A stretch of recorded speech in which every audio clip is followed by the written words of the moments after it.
Today, we're heading to a quiet little spot in Tennessee.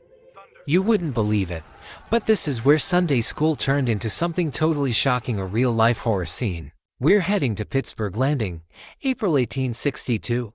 Snuggle down, because we're about to visit a church called Shiloh. Ulysses S. Grant is camped out by the Tennessee River, nursing a sprained ankle and rereading a letter from his wife that says, "Please, for everything, stop falling off horses." He is feeling pretty secure, thinking the main Confederate force is a solid 40 miles away, off doing their own thing. But here's the kicker, they're actually not. Here comes Albert Sidney Johnston, the Confederate Golden Boy.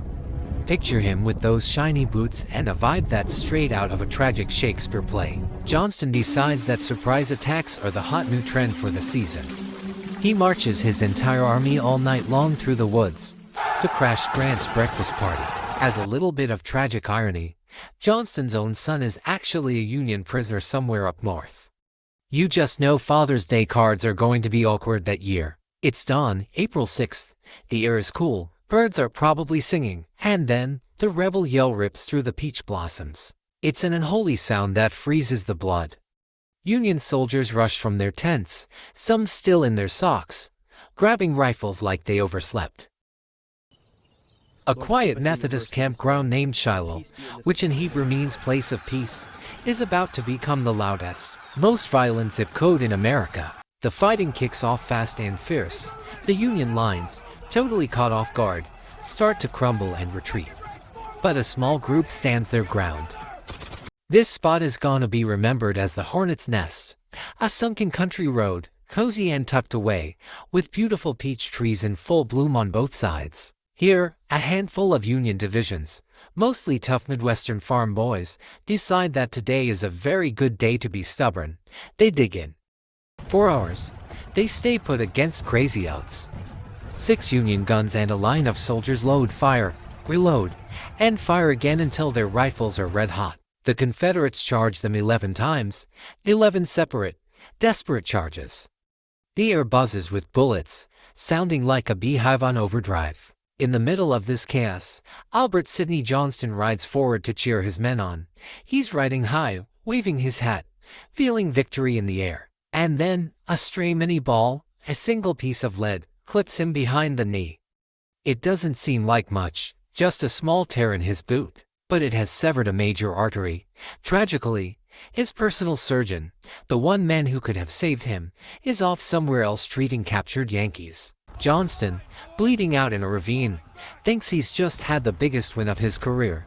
He did win the day, but not the war. Grant's army is really in a tight spot now, pushed all the way back to the riverbank with nowhere to go. Their backs are against the water, and it's looking pretty grim. Grant stands under a tree, drenched in the downpour, his hat soaked and cigar cold.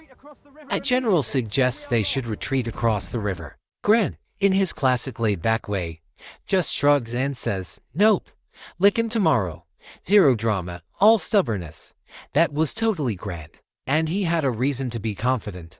All through that stormy night, reinforcements began to arrive. Union gunboats on the river started shelling the Confederate positions, and fresh troops under General Don Carlos Buell were ferried across the river.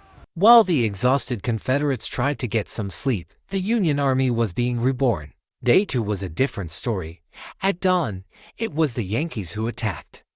Grant and Buell launched a massive counteroffensive along the entire line. The rejuvenated Union Army pushed forward, retaking the ground they had lost the day before. The Confederates, now leaderless, exhausted, and outnumbered, fought back hard but couldn't stop the blue wave.